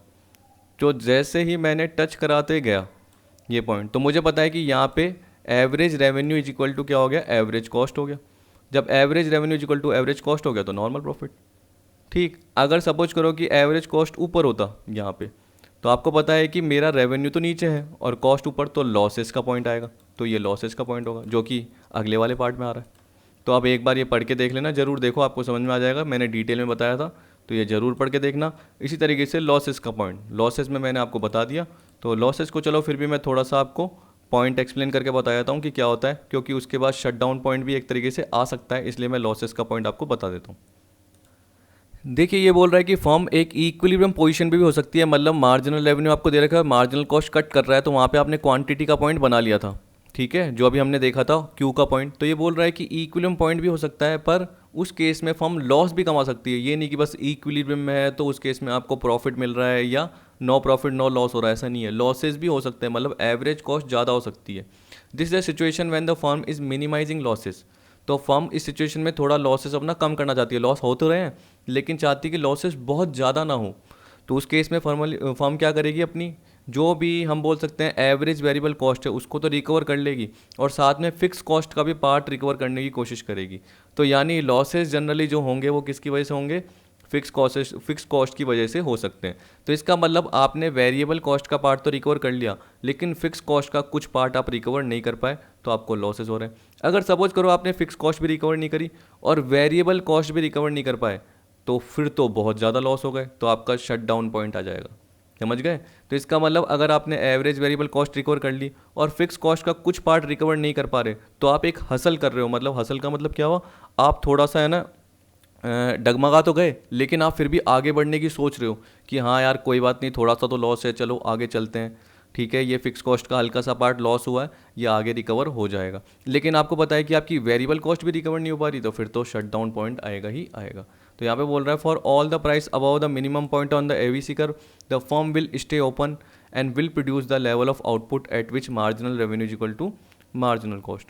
ठीक है, when the firm is able to meet its variable cost and a part of fixed cost it will try to continue production in the short run। मतलब वेरिएबल से तो आप ऊपर हो, मिनिमम पॉइंट जो भी है उससे तो ऊपर हो, पर इसके अलावा आपको पता है कि आपने जो सेलिंग प्राइस सेट कर रखी है वो फिक्स कॉस्ट का हल्का सा पार्ट रिकवर कर पा रही है, पूरा नहीं कर पा रही। मान लो देखो आपने 20 रुपीज़ सेट कर रखी है प्राइस, आपको पता है कि आपकी 16 रुपीज़ जो पर यूनिट है ना वो वेरिएबल कॉस्ट है, और ये मान के चलो कि 6 रुपीज़ पर यूनिट तो कॉन्स्टेंट ही रहती है। तो आपने क्या करा, 4 रुपीज़ तो रिकवर कर दिया ना, क्योंकि 20 रुपीज़ सेलिंग प्राइस है, तो 20 में से 16 रिकवर कर दिया, बाकी बचे आपके 4 रुपीज़। तो 4 रुपीज़ का पार्ट आपकी फिक्स कॉस्ट में जा रहा है, तो बाकी आपकी फिक्स कॉस्ट 2 रुपीज़ रिकवर नहीं हो पा रही। तो ये बोल रहा है कि आप पर्टिकुलर पार्ट हल्का सा रिकवर नहीं कर पा रहे, तो उसे हम बोलेंगे लॉसेस का point. If it recovers a part of the fix cost it will be beneficial for it to continue production. मतलब आप अपना हसल जारी रखोगे। हसल मतलब मैंने क्या बताया कि आप थोड़ा सा डगमगाओगे, लेकिन आप अपना स्ट्रगल जारी रखोगे। Because fixed costs such a cost toward plant and machinery building etc. are already incurred, and in such cases it will be able to recover a part of them. But if a firm is unable to meet its average variable cost, तो इसका मतलब क्या है, आप average भी recover नहीं कर पा रहे। यानी 20 रुपीज़ की प्राइस है और मैंने क्या बोला 16 रुपीज़ वेरिएबल है, अब मैंने बोला 16 की जगह 26 रुपीज़ वेरिएबल है, तो आपकी 26 रुपीज़ वेरिएबल कॉस्ट और आप सेलिंग प्राइस कितनी रख के बैठे हो 20 रुपीज़। तो सेलिंग प्राइस में से अगर वेरिएबल कॉस्ट जाएगी तो आपकी तो फिक्स कॉस्ट अभी तक आई नहीं है, आपको तब भी लॉस हो रहा है। तो इस केस में क्या बोल रहा है कि शट डाउन करना ही बेटर है, चाहे शट डाउन टेम्पररी हो, ज़रूरी नहीं है परमानेंट हो। तो ये बोला शट डाउन टेम्पररी हो सकता है, और जैसे ही मार्केट में प्राइसेस बढ़ेगी, मतलब आपका आउटपुट ज़्यादा बिकेगा, तो उस केस में आप अपनी प्राइसेस 30 रुपीज़ कर दोगे, 40 रुपीज़ कर दोगे। तो जो भी आपको लॉसेज हुए हैं पास्ट में, उसको आप फ्यूचर में गेन के थ्रू रिकवर करने की कोशिश करोगे, तो फर्म अपना प्रोडक्शन फिर स्टार्ट कर देगी वापस से। तो कुछ पॉइंट के लिए आप क्या कर सकते हो, रेस्ट्रिक्ट कर सकते हो। अब देखो लॉसेस का पॉइंट वही है जो मैंने आपको बताया कि आपको सबसे पहले एक लाइन खींचनी है, एमआर बनाना है, मार्जिनल कॉस्ट को नीचे से क्या करना है, इंटरसेक्ट करना है, तो आपका क्यू का लेवल आ जाएगा। उस पॉइंट पे आपको क्या करना है, जो एवरेज टोटल कॉस्ट है आपको इधर टच नहीं कराना, इधर कराओगे तो नॉर्मल प्रॉफिट आएगा, नीचे टच कराओगे तो आपका क्या आएगा, प्रॉफिट आएगा, क्योंकि एवरेज रेवेन्यू ऊपर है। तो आपको क्या करना है, आपको लॉस दिखाना है, तो आप एवरेज टोटल कॉस्ट को ऊपर से ले जाओ। जैसे आप एवरेज टोटल कॉस्ट को ऊपर से लेके जाओगे तो आपको पता है कि अब ये आपका एवरेज रेवेन्यू है, मार्जिनल रेवेन्यू भी है, लेकिन अभी आप एवरेज रेवेन्यू के हिसाब से सोच रहे हो, तो आपको पता है कि ये पॉइंट, क्योंकि ये एवरेज कॉस्ट है, तो average cost is greater than average revenue, या बोल सकते हो उल्टा average revenue is less than average cost. तो यहाँ पे एक तरीके से आपका क्या हो रहा है, लॉस का पॉइंट हो रहा है कि आप इस प्राइस में बेच रहे हो, आप इस प्राइस में बेच रहे हो, लेकिन आपकी कॉस्ट ये लग रही है। तो आप 20 रुपीज़ में बेच रहे हो, लेकिन आपकी कॉस्ट कितनी लग रही है, 26 रुपीज़, 22 रुपीज़, 24 रुपीज़, 25 रुपीज़ ज़्यादा लग रही है। ये पार्ट आ गया। तो जितना मेरे को आता था मैंने आपको पूरा पर्टिकुलर पार्ट समझा दिया है। आई होप आपको कोई दिक्कत नहीं होगी। यहाँ पे देख भी सकते हो, देखो क्या बोल रहा है, एवरेज टोटल कॉस्ट आपकी बी क्यू है, ठीक है, और एवरेज रेवेन्यू आपका ई क्यू है। तो यहाँ पे बोल रहा है कि B Q is greater than E Q, तो फर्म को क्या हो रहा है, लॉस हो रहा है, क्योंकि बी क्यू किसको डिनोट कर रहा है, कॉस्ट को, और ई क्यू किसको डिनोट कर रहा है, एवरेज रेवेन्यू को, तो एवरेज रेवेन्यू कम है। ठीक, अब आपको दे रखा है long run equilibrium of A competitive firm, last part है, और कुछ इसके बहुत चीज़ें दे रखी हैं, तो अराउंड मेरे हिसाब से 10-15 मिनट इसमें भी लग जाएंगे। अब देखिए मैं पॉइंट टू पॉइंट कवर करा रहा हूँ, यानी पैराग्राफ टू पैराग्राफ। इसमें क्या बोल रहा है कि शॉर्ट रन में आपको पता है कि फर्म के कुछ इनपुट क्या होते हैं, यानी आपको पता है कि कैपिटल की बात कर रहे हैं, मशीनरी, इक्विपमेंट, टूल्स फिक्स रहते हैं, तो आप जो भी फैक्टर चेंज करते हो वो वेरिएबल फैक्टर को चेंज करते हो आउटपुट बढ़ाने के लिए। जबकि लॉन्ग रन में फर्म क्या कर सकती है, अपने सारे स्केल को चेंज कर सकती है, मतलब सारे फैक्टर ही वेरिएबल होते हैं। ठीक है, तो firm can alter the scale of operation और quit the industry and new firms can enter the industry. तो ये देखो, ये आ गया खतरा, new firms can enter the industry. तो आप तो सोच रहे हो कि यार लॉन्ग रन में आ गए, एक और मैंने बिजनेस बढ़ा दिया, एक और बिल्डिंग ले ली, मशीन ले ली, आराम से क्या करेंगे लॉन्ग रन में सुपर नॉर्मल प्रॉफिट कमाएंगे। क्या कमाएंगे? Super normal. लेकिन ऐसा नहीं हो सका। पर पहले एक बार मैं ये पैराग्राफ पढ़ा देता हूँ ताकि आपको समझ में आ जाए। In a market with entry and exist a firm enter when it believes that it can earn a positive long run profit and exist when it faces the possibility of long run losses. तो कब वो एक तरीके से long run में आगे बढ़ती है और एक और बिजनेस सेटअप करती है, एक और प्लांट ये परचेज करती है, ये मान के चलो, या हायर पे लेती है और बिजनेस बढ़ाती है। क्यों? क्योंकि उसको लगता है कि वो positive long run profit earn कर सकती है। और कब छोड़ के चले जाती है? उसको लग रहा है कि एक तरीके से उसको शॉर्ट रन में लॉसेज हो रहे हैं तो लॉन्ग रन में भी क्या होंगे? लॉस होंगे। तो लॉन्ग रन में वो छोड़ के चले जाती है। ऐसे होता है क्योंकि शॉर्ट रन में उसको क्या है, शुरू में वो आई 2-3 साल उसको लॉस हुए, तो अब वो लॉन्ग रन में आगे बढ़ने की करेगी नहीं। तो लॉन्ग रन में जैसे ही वो आएगी तो उस वक्त वो छोड़ने की करेगी। ऐसे बोल रहा है। Firm are in equilibrium in the long run when they have adjusted their plan so as to produce at the minimum point of their long run ATC curve which is tangent to the demand curve defined by the market prices। देखिए आपको पता है कि market price और demand के through जो individual का price line decide हुई, आपको पता है ये इंडिविजुअल है और ये फर्म का है। तो ये बोल रहा है कि एवरेज टोटल कॉस्ट क्या होनी चाहिए? टेंजेंट होनी चाहिए, मतलब टच करते हुए जानी चाहिए। तो आपको पता है कि अगर हमने ऊपर टच करता हुआ पार्ट देखा तो वो क्या था? नॉर्मल प्रॉफिट का पार्ट था। तो इस पर्टिकुलर लाइन का मतलब भी क्या था कि फर्म क्या करेगी? नॉर्मल प्रॉफिट अर्न करेगी। अब मैंने ये नीचे दे रखा है, तभी मैंने बोला मैं पैराग्राफ टू पैराग्राफ बताऊंगा। तो अब इस पैराग्राफ में मैंने क्या दे रखा है कि लॉन्ग रन में फर्म क्या करेगी? सिर्फ normal profit कमाएगी।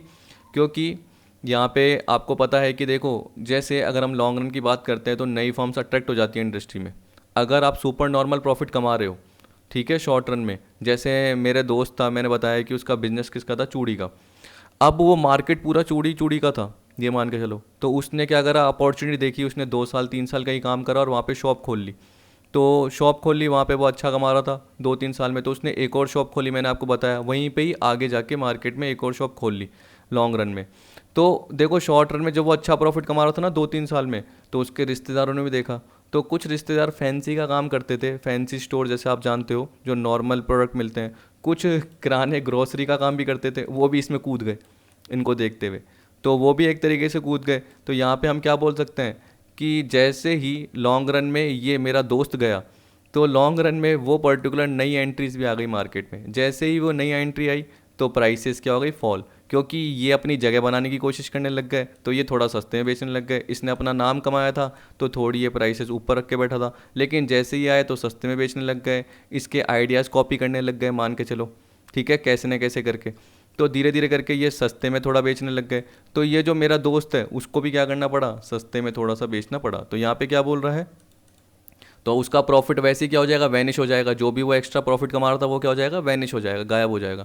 New firm will be attracted into the industry. This will lead to a fall in price, a downward shift in the individual demand curve. ठीक है, तो इंडिविजुअल डिमांड कर्व यानी मेरी खुद की प्राइस मुझे कम करनी पड़ेगी। अभी नीचे कर्व के थ्रू बताऊंगा, आपको पता चल जाएगा। And an upward shift of the cost curve due to increase in the prices of factors as the industry expand. अब देखो आपको पता है कि वो नई फर्म आई, यानी जो उसके रिलेटिव भी आ गए, आपको पता है, क्योंकि वो तो लॉन्ग रन में पहले से ही था और वो नए के नए आ गए। तो उस केस में लेबर को भी पता चला कि यार हमारी तो ज़रूरत बहुत ज़्यादा है, तो वो भी अपनी कॉस्टेज बढ़ा देंगे। वो भी अपने जितने भी चार्जेज हैं, यानी फैक्टर्स जो भी हैं, इंटरेस्ट का पार्ट ज़्यादा लगने लग जाएगा, मान के चलो, वेजेज रेट ज़्यादा लगने लग जाएगी, मशीनरी का रेंट ज़्यादा लगने लग जाएगा, वो सारा पार्ट, बिल्डिंग का रेंट ज़्यादा लगने लग जाएगा। The changes will continue until the ATC is tangent to the demand curve. ये कब तक होगा? जब तक कि जो डिमांड कर्व बना हुआ है इंडिविजुअल, वो ATC के टेंजेंट यानी टच करता हुआ ना जाए। तो इसका मतलब आप पहले ATC की बात कर रहे थे, वो कहाँ थी? नीचे, यानी यहाँ था, और आप इतना प्रॉफिट कमा रहे थे, लेकिन वो ऊपर आता गया, ऊपर आते आते यहाँ आ गया, और यहाँ आते ही आपका जो प्रॉफिट था एक्स्ट्रा, सुपर नॉर्मल प्रॉफिट मतलब जो एक्स्ट्रा प्रॉफिट था वो वैनिश हो गया और आप क्या कमाने लग गए? नॉर्मल प्रॉफिट कमाने लग गए। इसी तरीके से आप बोलोगे कि सर इसमें तो आपने बता दिया कि आप सुपर नॉर्मल प्रॉफिट कमा रहे थे, लेकिन अगर मान के चलो कि वही फर्म जो शॉर्ट रन में थी अगर वो लॉस कमाती तो क्या होता? इसका उल्टा। यहाँ पे आपको बताया प्राइस फॉल हो रही है, तो उसकी जगह क्या होगी? लॉन्ग रन में प्राइसेस बढ़ने लग जाएगी और कॉस्ट एक तरीके से क्या हो जाएगी? गिरने लग जाएगी। क्योंकि जैसे ही शॉर्ट रन में लॉस होगा तो लॉन्ग रन में वो फर्म जिसको शॉर्ट रन में लॉस हो रहा था वो लॉन्ग रन में छोड़ के चले जाएगी इंडस्ट्री को, ठीक है, वो मार्केट से निकल जाएगी बाहर। जैसे ही वो मार्केट से निकल जाएगी तो कुछ लेबर जो खाली रह जाएंगे, अनएम्प्लॉयड रह जाएंगे, तो उसके इसमें क्या करेंगे, वो किसी भी पर्टिकुलर वे में काम कर लेंगे। वो बोलेंगे कि हमें वेजेस क्या दे दो, कम ही दे दो, तो कॉस्ट तो फॉल हो जाएगी एक तरीके से। बोलेंगे देखो लोन पे जो इंटरेस्ट है एक तरीके से वो कम लगेगा, यानी लोअर इंटरेस्ट रेट पे लोन मिलने लग जाएगा। जो भी वहाँ की बिल्डिंग्स है उसका रेंट कम लगने लग जाएगा। और एक तरीके से सप्लायर जो बाकी बचे हुए हैं, कहने का मतलब जो शॉर्ट रन में कुछ तो प्रॉफिट कमा रहे थे और जिन्होंने लॉसेस कमाया वो तो निकल गए, लेकिन जो प्रॉफिट कमा रहे थे उन्होंने क्या करा, अपॉर्चुनिटी समझी और बोला यार हम ही है मार्केट में, तो हम क्या करेंगे, प्राइसेस बढ़ा देते। तो प्राइसेस बढ़ेगी और कॉस्ट फॉल हो जाएगी। Until the remaining firm in the industry cover their total cost inclusive of normal rate of profit. तो उस केस में जनरली क्या बोल रहा है कि आपका जो रेवेन्यू था उससे ऊपर कॉस्ट थी, तो जैसे जैसे क्या होगी, कॉस्ट कम होती जाएगी, ये फॉल होती गई और फॉल होते होते यहाँ पे आ गई, यानी ये टेंजेंट हो गई। थोड़ा मेरा टच नहीं हुआ लेकिन देखो टच हो गई एक तरीके से, मान के चलो। और जहाँ पे जैसे ही टच हो गया एवरेज रेवेन्यू और एवरेज कॉस्ट का पार्ट, तो हम क्या बोलेंगे, नॉर्मल प्रॉफिट की सिचुएशन आ गई। ठीक, अब देखो ये बिलो फिगर का पार्ट दे रखा है, तो ये मैं एक बार आपको हल्का सा वही, कहाँ गया, एक मिनट में सीधा लेके आ जाता हूँ ना। देखिए यहाँ पे बोल रखा है in below figure we show how firm adjust to their long run equilibrium position as in short run the firm faces a horizontal demand curve if the price is OP the firm is making super normal profit working with the plan whose cost is denoted by SAC1। अब देखिए, देखो मैं आपको ना पिछले थोड़े concept में लेके चल लेता हूँ। आपको पता है कि मैंने आपको शॉर्ट रन एवरेज कॉस्ट बना के बताया था कि ऐसे शॉर्ट रन एवरेज कॉस्ट होता है और जो लॉन्ग रन टोटल कॉस्ट है वो टच करते हुए जाती है। ठीक है, लॉन्ग रन जो भी एवरेज कॉस्ट है आपकी, आपको पता है, ध्यान हो, तो आपको पता है कि शॉर्ट रन एवरेज कॉस्ट था। और लॉन्ग रन की बात करते हैं तो लॉन्ग रन में तो सारे फैक्टर वेरिएबल होते हैं, तो जहाँ पे आपका पॉइंट लोएस्ट आते हैं वहाँ से ये टेंजेंट होते हुए जाती है, जिसे हम बोलते हैं लॉन्ग रन एवरेज कॉस्ट। तो यहाँ पे देखिए, आप देख सकते हो ये SAC1 दिख रहा है आपको। ठीक है, ये SAC एक और दिख रहा है आपको, दिख रहा है, और इसके नीचे से देखो ये टच करते हुए जा रही है, तो ये लॉन्ग रन एवरेज कॉस्ट जा रही है। इस तरीके से आपको दे रखा है।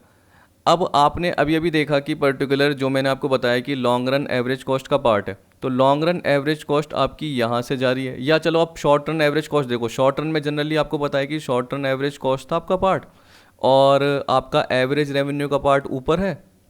ठीक है, तो आप जनरली क्या कमा रहे हो, प्रॉफिट कमा रहे थे। क्या कमा रहे थे, प्रॉफिट कमा रहे थे। ये जो आपको लाइन दिख रही है ना, इसको शॉर्ट रन के थ्रू सोच के देख लो, जहाँ पे आपने सुपर नॉर्मल प्रॉफिट का बनाया है। अगर आपको नहीं समझ में आ रहा तो पहले क्या सोचिए, ये वाला पॉइंट सोच लीजिए शॉर्ट रन के थ्रू, क्योंकि देखो आपने ये शॉर्ट रन में बनाया था, तो शॉर्ट रन के थ्रू ये सोच लीजिए कि पर्टिकुलर पहले प्रॉफिट ये हो रहा है। ठीक है, अब हम किस में आ गए, लॉन्ग रन में आ गए।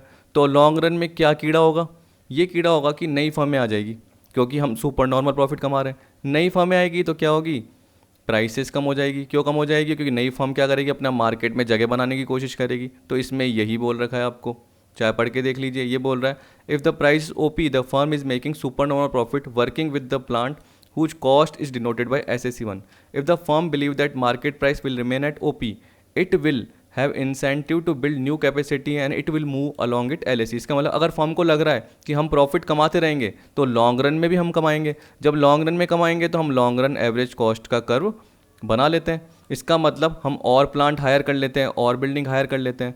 Eight the same time new firm will be entering to the industry attracted by excess profit. जैसे ही नए फर्म आ गई तो मार्केट में सप्लाई बढ़ गई, क्योंकि आपको पता है कि इंडस्ट्री के थ्रू ये प्राइस डिटरमिन थी इस फर्म की। लेकिन जैसे ही नई फर्म्स आ गई तो सप्लाई बढ़ गई। सप्लाई बढ़ने से क्या होगा, बहुत सारा माल अवेलेबल होगा, तो कस्टमर को क्या मिलेगा, सस्ते में अवेलेबल होगा। ठीक है, क्यों, क्योंकि नए सप्लायर कम प्राइस पे देने की करेंगे तो प्राइस फॉल होगी। प्राइस फॉल होते ही जो हम सोच रहे थे कि यार हम ये प्रॉफिट कमा रहे हैं, ये जो प्रॉफिट दिख रहा है ना लाइनों वाला, लेकिन अब हमें भी प्राइस कम करनी पड़ेगी। क्यों, क्योंकि हम परफेक्ट कंपटीशन मार्केट में है। तो मार्केट की फोर्सेस के थ्रू जहाँ पे नया इक्विलिब्रियम मिलता है, यहाँ पे इक्विलिब्रियम यहाँ मिल रहा था, लेकिन जैसे ही सप्लाई कम हुई तो यहाँ मिलने लग गया, तो प्राइसेस कम हो गई। तो हमें भी अपनी प्राइसेस क्या करनी पड़ी, कम सेट करनी पड़ गई। जैसे ही कम सेट करनी पड़ गई तो देखो P= क्या होता है, AR। जहाँ पे AR और AC टच कर रहे हैं वहाँ पे हम क्या कमाएंगे, नॉर्मल प्रॉफिट कमाएंगे। सिंपल सा पार्ट। तो यहाँ पे यही बोल रखा है eight the same time new firm will be entering the industry attracted by excess profit, क्योंकि उन्हें लगा कि यार अब हम भी प्रॉफिट कमाएंगे। जैसे मैंने आपको मेरे दोस्त का एग्जांपल दिया था कि उसके रिश्तेदार भी आ गए, वो क्या सोच रहे थे, प्रॉफिट कमाएंगे। As the quantity supplied in the market increases the supply curve in the market will shift to the right. ये देखो यहाँ पे आ गया, and the price will fall until it reaches the level of OP1 in figure A। तो जब तक कि देखो प्राइस देखो फर्म की क्या हो जाएगी, OP1 तक आ गई, at which the firm and the industry are in long run equilibrium. तो जनरली किस में आ गई वो, अब लॉन्ग रन इक्विलिब्रियम की सिचुएशन में आ गई, जिसमें फर्म को प्रॉफिट नहीं मिल पा रहा, और हम बोल सकते हैं फर्म सिर्फ नॉर्मल प्रॉफिट कमा रही है। The condition for the long run equilibrium of the firm is the marginal cost should be equal to the price. वो हमें बताइए कि marginal cost is equal to एक तरीके से क्या होगा, प्राइस। प्राइस का मतलब क्या होता है, मार्जिनल रेवेन्यू। दिमाग लगाओ, तो marginal revenue is equal to marginal cost, ये दिख रहा है शॉर्ट रन मार्जिनल कॉस्ट का पार्ट, और ये दिख रहा है मार्जिनल रेवेन्यू प्राइस के बराबर। एक तो ये पॉइंट, फिर आपको बोल दिया and the long run average cost that is long run marginal cost is equal to long run average cost. तो आपको देखिए कि ये जो लॉन्ग रन मार्जिनल कॉस्ट है वो कट करते हुए जा रहा है, और यहाँ पे देखो long run marginal cost is equal to long run average cost is equal to P. P का मतलब क्या है आपको पता है, मार्जिनल रेवेन्यू भी बोल सकते हो और ए आर भी बोल सकते हो, तो पी की जगह ये भी बोल सकते हो A R is equal to M R, ऐसे ही बोल सकते हो। पर मैंने आपको देखो A R is equal to A C बताया, वो याद रख लेना, आपको समझ में आ जाएगा कि जहाँ पे ए आर और ए सी क्या कर रहे हैं, टच करते हुए जा रहे हैं, यानी डिमांड कर्व को अगर long run average cost tangent करते हुए जा रहा है, यानी छूता हुआ जा रहा है, तो उस केस में हम क्या बोलेंगे, नॉर्मल प्रॉफिट हो रहा है। ये पार्ट था। अब देखिए यहाँ पे भी यही बोल रखा है, the firm adjusted it plan size so as to produce that level of output at which the LAC is minimum possible. अब फर्म को क्या लग रहा है, यार मेरी प्राइसेस तो कम हो गई, क्यों, क्योंकि नए फर्म्स मार्केट में आ गई, तो अब मुझे क्या करना पड़ेगा, अपनी मिनिमम कॉस्ट तो करनी पड़ेगी। उस केस में क्या करना पड़ेगा, short run marginal cost is equal to the long run marginal cost and the short run average cost is equal to long run average cost. इसलिए लॉन्ग रन में हमें क्या मिलेगा, देखो short run marginal cost is equal to long run marginal cost is equal to short run average cost is equal to long run average cost. आपको मैंने एक video में, पिछली वीडियोज़ में भी ये पर्टिकुलर पार्ट बताया था, पिछली से पिछली वीडियो में, ध्यान हो तो आपको। और देखिए मैं यहाँ पे आ भी गया एक बार, तो आपको पता चल जाएगा कि देखो ये आपको दिख रहा है लॉन्ग रन मार्जिनल कॉस्ट, ये आपको दिख रहा है शॉर्ट रन एवरेज कॉस्ट, ये आपको दिख रहा है short run marginal cost. Short run marginal cost short run average cost को कट करते हुए जा रहा है, और लॉन्ग रन एवरेज कॉस्ट को long run marginal cost cut करते हुए जा रहा है, और जिस पॉइंट पे वो मिल रहे हैं वो क्वांटिटी का आपका पॉइंट होगा, प्राइस देखो क्या हो गई, लोअर हो गई। तो वो किसके थ्रू भी, इंडस्ट्री, क्योंकि इंडस्ट्री में बहुत सारे सप्लायर आ गए, ये मान के चलो लॉन्ग रन में आपको देखते हुए, क्योंकि आप एक्स्ट्रा प्रॉफिट कमा रहे हो, तो सप्लाई क्या हो गई, एक तरीके से बढ़ गई, तो उस केस में प्राइसेस क्या हो गई, कम, क्योंकि जो नए सप्लायर हैं वो एक तरीके से कस्टमर को अट्रैक्ट करने के लिए कम प्राइस पे क्या देने लग गए, गुड्स देने लग गए, ठीक है। और आपको पता है कि प्राइस कम होगी और कॉस्ट बढ़ जाएगी। कॉस्ट क्यों बढ़ेगी, क्योंकि वेजेस, लेबर अपनी सैलरी बढ़ा देंगे, जो कैपिटल पे इंटरेस्ट है वो ज़्यादा लगने लग जाएगा, जो भी फैक्ट्री बिल्डिंग है उस पर रेंट आपको ज़्यादा देना पड़ सकता है, इसलिए आपको बोल दिया। तो यहाँ पे आपको ये 4 दे रखे थे, नहीं इसलिए दे रखे हैं। और आपको बताया कि देखो P is equal to M R is equal to A R क्यों होता है, यहाँ पे आप ए आर भी कर दीजिए, क्योंकि ये परफेक्ट कॉम्पिटिशन की बात कर रहा है, लेकिन जनरली आपको ये 4 याद रखने, ये पॉइंट है ना। और हमेशा मैं आपको बोलता हूँ average revenue is equal to average cost का पार्ट भी आ जाएगा, क्योंकि वो जनरली क्या डिसाइड करता है कि प्रॉफिट हो रहा है या लॉस हो रहा है या सुपर नॉर्मल प्रॉफिट हो रहा है। This imply that at minimum point of the LAC the corresponding plant is work at it optimal capacity. जो भी शॉर्ट रन प्लांट है, शॉर्ट रन जो भी कॉस्ट लग रही है वो ऑप्टिमल कैपेसिटी पे, सो that the minima of the LAC curve, ठीक है, LAC एंड SAC कोइंसाइड। तो इसका मतलब जो मिनिमा है यानी लॉन्ग रन एवरेज कॉस्ट और शॉर्ट रन एवरेज कॉस्ट का, वो एक दूसरे से क्या करेंगे, कोइंसाइड, टच कर देंगे। ऑन द अदर हैंड यानी इंटरसेक्ट करेंगे। On the other hand the LMC cuts the LAC at its minimum point और SMC cut the SAC at its minimum point. तो दोनों क्या कर रहे हैं, एक दूसरे को मिनिमम पॉइंट पे कट कर रहे हैं, जो मैंने ऊपर बताया। Thus at the minimum point of LAC the above equality is achieve. तो ऊपर आप देख सकते हो वो इक्वलिटी अचीव हो गई, ठीक। अब आप देख सकते हो कि देखो लॉन्ग रन इक्विलिब्रियम में हमने जो पार्ट पढ़ा उससे रिलेटेड क्या था। देखिए इसमें क्या बोल रहा है कि लॉन्ग रन जब भी हम कॉम्पिटिटिव इक्विलिब्रियम का पार्ट बनाएंगे यानी परफेक्टली कॉम्पिटिटिव इंडस्ट्री में, तो 3 कंडीशन होल्ड करती है। सारी फर्म इंडस्ट्री में इक्विलिब्रियम पे, सारी फर्म्स इक्विलिब्रियम में, जो आप एक फर्म का देख रहे हो बाकी सारी फर्म्स का भी ऐसा देखने की कोशिश करोगे या दिखेगा आपको, तो सारी फर्म मैक्सिमाइज करेगी profit. No firm has an incentive either to enter और exit the industry because all firms are earning zero economic profit और नॉर्मल प्रॉफिट, जहाँ पे SMC is equal to LMC is equal to SAC is equal to LAC is equal to P is equal to AR is equal to MR। तो इसका मतलब जहाँ पे cost भी आपको दे रखा है और आपको पता है देखो marginal cost is equal to marginal revenue की बात करता है, ठीक है, या शॉर्ट रन मार्जिनल कॉस्ट और शॉर्ट रन जो मार्जिनल रेवेन्यू है उससे रिलेटेड भी बात करता है, वो भी सेम है। तो यहाँ पे एक तरीके से सारा पार्ट आपका सेम आ गया, लेकिन हम यहाँ पे लॉन्ग रन का बना रहे हैं, तो उससे रिलेटेड आपको पता है कि जब हम शॉर्ट रन के प्लान को यूज़ करते हैं लॉन्ग रन में भी, तो उस केस में आपको पता है कि शॉर्ट रन जो एवरेज कॉस्ट का पार्ट है और शॉर्ट रन मार्जिनल कॉस्ट का पार्ट है वो भी एक दूसरे से इंटरसेक्ट कर रहा है। तो short run marginal cost is equal to short run average cost is equal to long run marginal cost is equal to long run average cost. ये याद रख लेना। The price of the product is such that the quantity supplied by the industry is equal to the quantity demanded by the consumer. ये आ गया आपका, और इसके थ्रू ही आपका ये कर बना हुआ आ गया जो कि फॉर्म से रिलेटेड है।